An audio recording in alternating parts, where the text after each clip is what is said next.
So 65-year-old man from the Northwest who allegedly allowed a group of illegal miners to use his bedroom in one of his houses as an entrance to a mine shaft at the nearby Khuseleka mine has been arrested alongside his 31-year-old accomplice.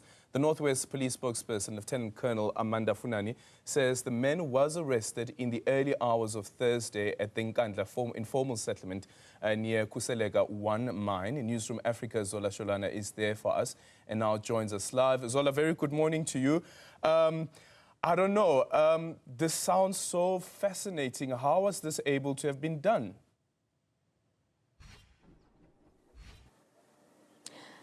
Well, Aldrin, that's what a lot of people are saying right now, thinking about the thought process that went to all of this. When you enter this yard, this is just a normal house, you know.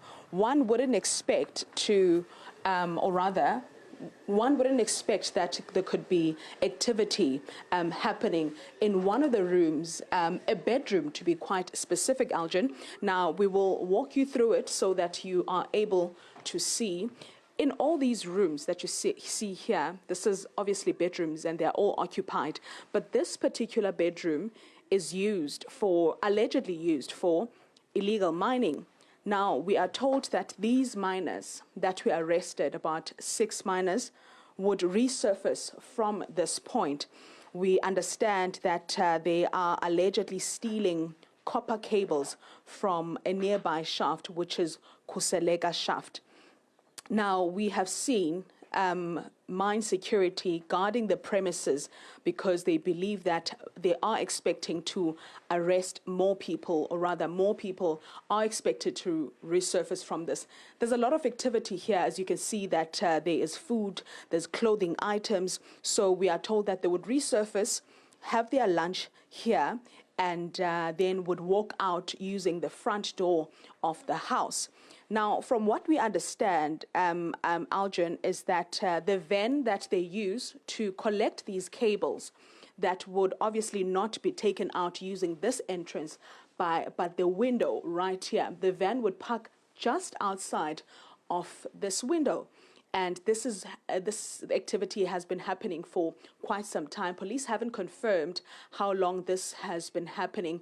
And we are told that even neighbors could not really, see what is happening or suspect anything with regards to illegal activity that is happening here.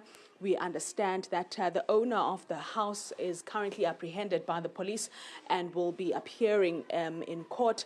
The family has also alleged that they've been receiving threats following this incident.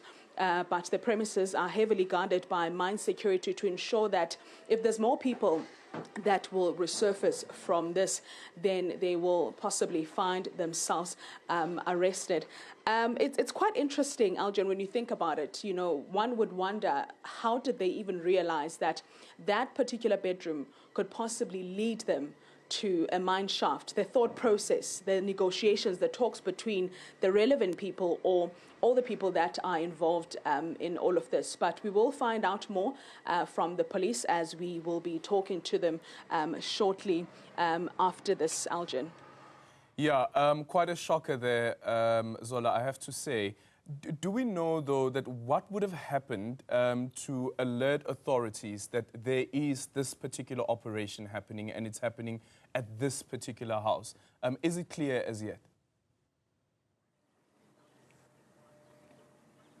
Well, it's not really clear, Aldrin, but what we are being told is that nearby people started suspecting, movement, irregular movement of people. You would understand that so far they've arrested less than 7 people, meaning that there would be a number of people that would be exiting this household. And of course, if you know the people that live here or the family that lives here, then when you see people that do not belong in this household, then you'll start wondering what could be happening inside. And now when you see a van that always makes its way to the other side, as we are being told that that's where they collected the copper using the other window, not the front entrance, then that raises a lot of eyebrows, from the community to say what could be possibly happening in this particular yard. And also, Aldrin, you would understand that, you know, Rustenburg is quite known for stories of illegal miners, and people can easily spot those people when they see them. You'd understand that not so long ago we were here covering a similar story where two illegal mine workers were stuck in one of the shafts. So what we are being told now by someone who asked to remain anonymous, as you'd understand, you know, that anything that has to do with illegal mining has dangers attached to it.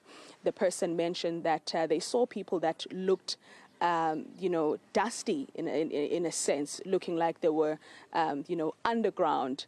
And then they alerted the police to say there could possibly be something or some sort of activity that is happening in this place. And then police started monitoring this area. G4S security, including Sibanye Stillwater Securities on the ground, they're keeping a close eye on this household because they are hoping to see more illegal miners resurface using that big hole that we saw in that bedroom, Elgin. Yeah, you just think about the engineering technicalities that are required to even excavate around that area, considering that you also have the informal settlement around it.